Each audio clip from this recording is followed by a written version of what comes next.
പലപ്പോഴും നമ്മൾ കാലി വയറ്റിലേക്ക് വെള്ളമാണ് കുടിക്കേണ്ടത്. ഒരു കാരണവശാലും വേനൽക്കാലത്ത് നമ്മൾ നാരങ്ങ വെള്ളം കുടിക്കരുത്.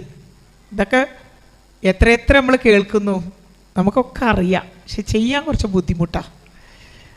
ഇനി തീരെ നാരങ്ങ വെള്ളം അതില്ലാതെ പറ്റില്ല എന്നുണ്ടെങ്കിൽ വളരെ കുറഞ്ഞ അളവിൽ മാത്രം നാരങ്ങ ചേർത്ത് തേൻ ചേർത്ത് കുടിക്കണം എന്നാണ് പറയുന്നത്. തേൻ ചേർത്ത് കുടിക്കണം.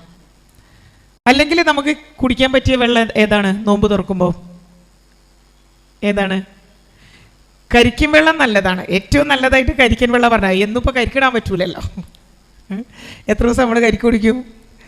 പിന്നെ നല്ലത് ഏതാ? വേനൽക്കാലമാണ്, നോമ്പാണ്, രണ്ടും വരുന്നുണ്ട്. വേനൽക്കാലമാണ്, നോമ്പാണ്. ഏറ്റവും കൂടുതൽ മൂത്രാശയ സംബന്ധമായിട്ടുള്ള രോഗങ്ങൾ വരാൻ സാധ്യതയുണ്ട്. ഇതൊക്കെ നമ്മൾ മുന്നിൽ കാണണം.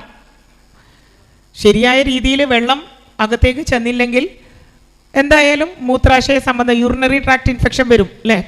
മൂത്രമൊഴിക്കാൻ പോകുമ്പോൾ കുറേ നേരം വെച്ചിട്ട് നമുക്ക് ഒഴിക്കേണ്ടി വരിക, മുഴുവനായിട്ട് പോവില്ല. മൂത്രമൊഴിക്കുന്ന ഭാഗങ്ങളിലൊക്കെ ഭയങ്കര വേദന വരിക, പഴുപ്പ് വരിക, ചുടുച്ചിൽ വരിക, ചുട്ടുപുകയുന്ന പോലെ തോന്നുക.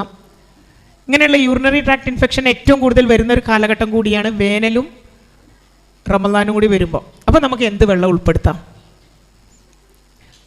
ഒന്ന് കൈയടിച്ചു കൊടുത്തേ. കൂവപ്പൊടി വെള്ളമാണ് ഏറ്റവും ബെസ്റ്റ്. കൂവപ്പൊടി വെള്ളം അത് ഉണ്ടാക്കിക്കൂടെ? നല്ല ടേസ്റ്റാണ്. ഉണ്ടാക്കി നോക്കിയിട്ടുണ്ടോ? നല്ല നല്ല നല്ല ടേസ്റ്റാണ്. അത് കുറച്ച് പാലോ തേങ്ങാപ്പാലോ ഒക്കെ ഒഴിച്ച് ഉണ്ടാക്കിയാൽ ഭയങ്കര ടേസ്റ്റാണ്. കൂവപ്പൊടി വെള്ളമാണ് ഏറ്റവും നല്ലത്. പിന്നെ കുടിക്കാൻ പറ്റുന്നത് മല്ലിവെള്ളം. മല്ലിയിട്ട് വെക്കുക. ആ വെള്ളം നമുക്ക് നല്ല തണുപ്പ്, ശരീരത്തിന് തണുപ്പ്, വെള്ളത്തിന് തണുപ്പല്ല, ശരീരത്തിന് ഏറ്റവും തണുപ്പ് നൽകുന്ന വെള്ളമാണ്.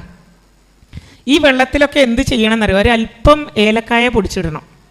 ഏലക്കായ പൊടിച്ചിട്ടുണ്ടെങ്കിൽ ഈ യൂറിനറി ട്രാക്ട് ഇൻഫെക്ഷൻ വരാനുള്ള സാധ്യത കുറയും.